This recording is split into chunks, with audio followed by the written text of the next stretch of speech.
Hey everyone, I'm John Lynn, the founder and chief editor at Healthcare IT Today. We're excited to bring you another in our series of interviews with top leaders in health IT. And our guest today is Dr. V Cantrell. He's CMO at HealthNet and Abigayle Gomez. She's EMR Director at HealthNet. Welcome. Thank you. Thank you so much for having us today. Yeah, excited for this discussion. We're here at the eClinicalWorks National Conference. Amazing community of people. The hallways are crowded, but excited to get away from the craziness and learn about your experience with ECW. But before we go there, Dr. V, tell us a little bit about yourself and HealthNet. So V Cantrell, I am an internist and pediatrician by training. This is my 15th year with HealthNet. I started out in primary care and transitioned to leadership about 7 years ago, and I've subsequently transitioned into the role of Chief Medical Officer. So really eClinicalWorks user for 15 years, and just really excited to be here to share with you all. Awesome. Great to have you. Abby? Yeah, so I'm Abigayle Gomez, and I am the EMR manager for HealthNet.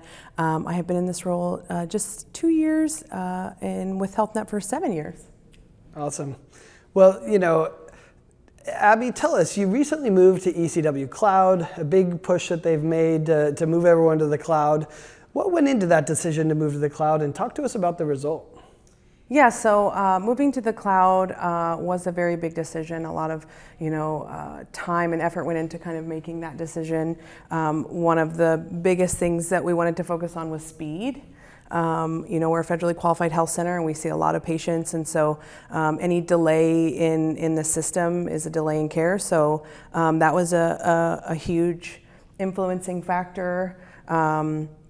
Opening up our organization to be able to do other things with our time besides maintain our database, just to name a few things. Yeah. I think the other thing I would say too is there are other features within eClinicalWorks that we now have access to. And I'm a part-time clinician now, but to Abby's point, the biggest thing is speed. And so we have become very comfortable in our 13 plus years of using eClinicalWorks, and we had experts and we hosted, and it was our way and we were just used to it. But we had to just get out of our comfort zone so we can catch up with the other eClinicalWorks users and keep up. And so that was another reason for transitioning to the cloud. Yeah, we heard in the keynote the importance of speed, right? And eClinicalWorks obviously is focused on that. Yeah. I've always heard people complain about clicks, and I'm like, clicks isn't the problem, because if the clicks are fast enough, it can be done, right? Sure, we'd love to reduce clicks too, but if it responds quickly, that's actually more important than the number of clicks. So I think that's really interesting. You're also a Healow user as well. Abby, maybe talk to us about what's been your experience with Healow Pay and statements, and talk about how it's impacted your revenue cycle management. Yeah, so we just transitioned to Healow Pay not too long ago, and we have seen a huge increase in our collection of payments. I think something like 3 times the amount of payments that we were taking previously from just using the portal. So that alone is a huge improvement for us.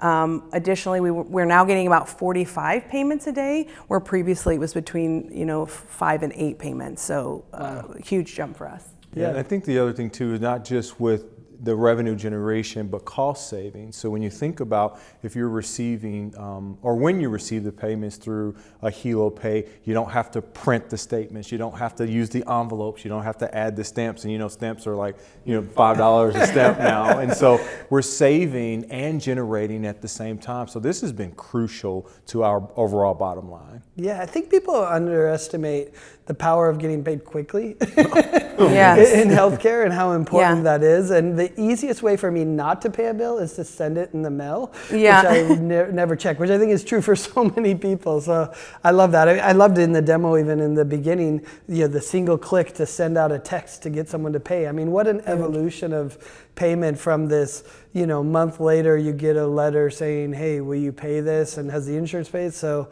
that's quite the evolution. V, I'm told you also are working with them on the Healow AI-powered no-show prediction model, something we heard about last year, where, as they were just rolling it out. Before we talk about your experience with that model, tell me, what was the no-show experience like before using the tool? So when we look at no-show rates in the federally qualified health center arena in which we operate, that number can average, 25, close to 30% in some practices. So our no-show rate was about 13 to 14%. So it was really good considering. However, as I mentioned this morning, during the pre-note, we want to look for ways to improve what we're doing well, if that makes sense. Sure. Going back to the theme of being comfortable, right? And our rate's not too bad, we're okay. But the goal is to have full schedules. And the goal with this is to get patients in the door. Not so much, it's titled no-show predictive module, but I think from our perspective and working with our business development and some other practices who have gone live with this module, the goal is how can we get the patient in the door? And using this predictive model has helped us to overcome additional barriers to allow them to get into the door, thus fill our schedules. Yeah. So what was the result after implementing it?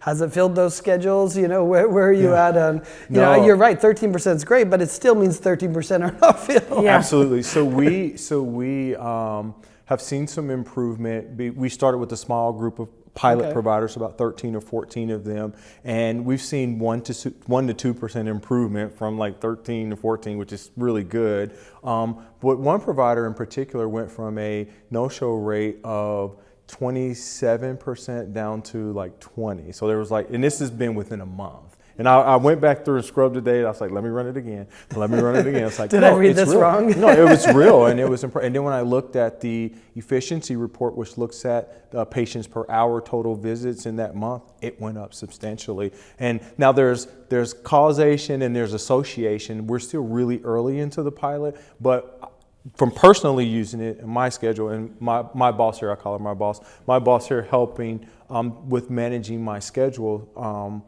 it's worked as it was advertised. I guess the algorithm that was put together to lead to the output, it works and it's real and it's been great. So I look forward to continued use, and we look forward to expanding this throughout our organization. Yeah. And I thought one of the cool things is it kind of stratifies risk about who the ones are that could potentially no-show, so you could address those. We saw that from some of the users as well. What would you add, a boss, I guess we should call you now? Abby, what would you add as far as what you've seen? Are the providers happier? Because I know doctors hate their schedules when there's an empty spot because they know they're going to suffer. Yeah, definitely.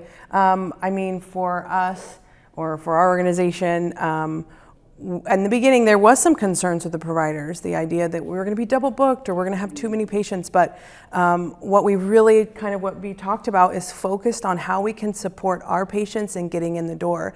And so what we've been able to do is kind of really strategically call that patient, look at their past encounters.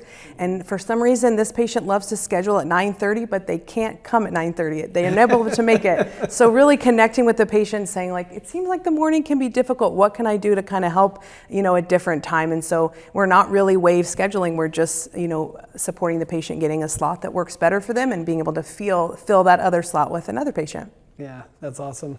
So Abby, how would you describe your relationship with ECW? Are they a good partner for you and your organization? You've been working with them for a long time. You can both respond, but maybe you could start, Abby. And how do you see that kind of going forward? Yeah, definitely. So I've worked with the ECW in different capacities and different roles. And I can just say for us personally, I have built friendships with the people that are directly working with us, and our account managers, our SAMs, and then our project, the people that are helping implement our new initiatives like the behavioral health module and other things. One of the things that I really appreciate is that if there is an issue, I can contact the right person and I'm getting quick responses. So it's not that there's, 100% perfection all the time, but it does work really well. And if there's an issue, I get the support in a timely manner. And they actually feel like really listen to some of those suggestions. I mean, we're the one using the product. And so we come back and we say, this would be so much more beneficial. They listen and they either find a way there to help support it, or they put it in for the next, version. Yeah. Well, no software is perfect, so having that support is key. Yeah, absolutely. And having them listen. Anything you'd add, V? No, I'd just say wonderful working, collaborative relationship. It's been, I only know eClinicalWorks. When I left residency, I joined this organization 15 years ago, so this is the only EHR that I've known since I've been in practice. And seeing the evolution from 2010 when I started to now, it's truly amazing, especially with being in the cloud. And then I love the idea of speed, efficiency, value. And then I also love the idea of prioritizing not just the patient experience, but also the user experience. So it's not just patient experience, it's all about the patient, but you want to make sure your end users and your patients have great experience, because that will lead to an overall wonderful experience for the user and for the customer. So it's been great, man. I mean, there's no such thing as anything perfect, right? But at the same time, to Abby's point, if there are concerns that we've had, we believe that they've been addressed in a timely manner. And actually, we look forward to our ongoing partnership with eClinicalWorks into the future. Yeah. What's your reaction to the AI announcements on stage? I mean, to your point, trying to provide efficiency for the staff, provider, front desk, rev cycle. To me, that's what I saw in the AI announcements, a plethora of AI announcements that happened there. You know, like it felt like it was like that focus. What's your reaction, V, maybe? Lots of oohs and ahs. I was leaning over to Abby and I was like, did you see that? She's like, I'm taking notes. I'm like, did you catch that? She's like, I got it. I heard the people behind me. Yeah. We're using that. Yeah, and I just think, I was like a kid on Christmas Eve, where I was like, oh my gosh, this is incredible. So looking forward to utilizing technology, keeping up with the times to be efficient, to be effective, and to continue to provide the same care and improve patient experience. And so it's exciting. That's the word I would use to describe as exciting. That's awesome. Anything you'd add? Definitely. I think for me, I kind of, obviously him being a provider is very much about patient care, but I work a lot with our users and our medical records and MAs, and so for me, one of the things that's really important is job satisfaction, and something that we're really lucky at HealthNet is we have a lot of tenured employees from various roles, and so them, their support and their job being supported by the EHR, even though they're not providing patient care, the medical records, getting that AI panel to pop up and help assign that document, things that are just going to improve their overall satisfaction, their job role is really important for us. Yeah, it's important because you lose those people and it's hard to fill again. We've seen that over and over. And I tell the provider group too, and yes, we are there to primarily take care of patients, but we literally cannot do our jobs without the support staff, not just the care team, but the EMR team, the IT team, the billing, the front office. So we're interdependent on one another. And so to Abby's point about satisfaction, it's important that we're listening to them as well and seeing where are our blind spots. We talked to our Sam about that, and then that can subsequently go up the chain, because again, we want to have a healthy workforce, and we want to have low turnover. We want to be efficient, effective, and productive. So. Yeah. I think we often forget that the patient experience is probably more impacted by that front desk person and the back end billing experience as that 15 minutes with the doctor in the exam room. Yeah. So, V, Abby, I appreciate you taking time to sit down with me and share your experience working with ECW, with Healow, and all the innovations that they're offering. And thanks everyone for watching and listening. If you want to find more great healthcare IT content like this, be sure to check it out at healthcareittoday.com or search for Healthcare IT Today on your favorite podcast application. Thanks a lot. Thank you. Thanks so much.